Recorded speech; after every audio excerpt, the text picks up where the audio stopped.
વલસાડના ધોડીપાડા ખાતે 8મા સર્વજાતિ સમૂહ લગ્ન અંતર્ગત એક મુસ્લિમ પરિવારે હિન્દુ દીકરીના લગ્ન કરાવી કોમી એકતાનો સંદેશો આપ્યો।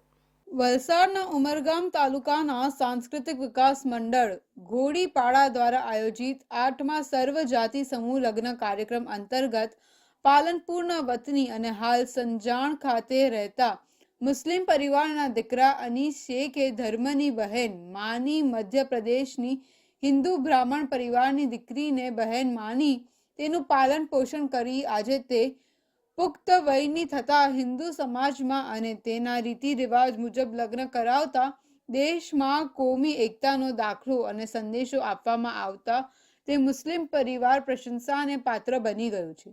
જ્યારે આ મુસ્લિમ પરિવારના દીકરાને પોતાની 8 બહેનો છે, તેમ છતાં અસહાય હિન્દુ પરિવારની મધ્યપ્રદેશની દીકરીને પોતાની બહેન માની મુસ્લિમ પરિવારમાં રાખી પોતિકા બહેન જેવો વ્યવહાર કરી તે હિન્દુ બહેનના હિન્દુ સમાજના દીકરા સાથે લગ્ન કરાવી વિધિવત વિદાય આપી હતી।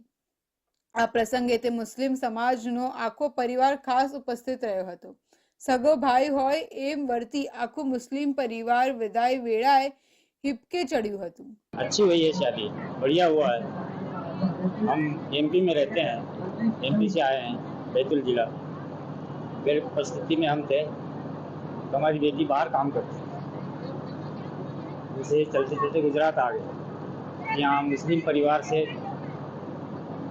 मैं रही, वो भाई बना के अपनी रही, पालन पोषण किया उसने और शादी में पूरा खर्चा मदद जो भी है सब। मेरी फैमिली एमपी भोपाल में रहती है, मध्य प्रदेश में, और मैं यहाँ पे जॉब के थ्रू आई थी। यहाँ पे कोई पहचान में ऐसा था नहीं, कंपनी के थ्रू हम लोग काम करते थे साथ में। साइस्ता मेरी फ्रेंड, उनके हस्बैंड अनीस भाई, जिनको मैं भाई मानती हूँ, तब से हम लोग साथ में ही काम करते हैं और साथ में ही रहते हैं तब से। फिर उसके बाद में कोरोना के बाद से यहीं पे ही मेरा रहना स्टार्ट हो गया। फिर मैं एमपी नहीं गई दोबारा और फैमिली के ही जैसे रहते हैं, कोई इशू नहीं होता है, कुछ नहीं। मुझे कुछ भी मंदिर जाना हो या कुछ भी काम हो, वो अपनी बहन की ही तरह मुझे रखते हैं, कुछ ऐसा भेदभाव नहीं करते। જો કે આ લગ્ન પ્રસંગે હિન્દુ દીકરી રજનીગીરીના ગરીબ માતા પિતા સહિત તેનો સગો ભાઈ પણ મધ્યપ્રદેશથી આવી ખાસ હાજર રહ્યા હતા।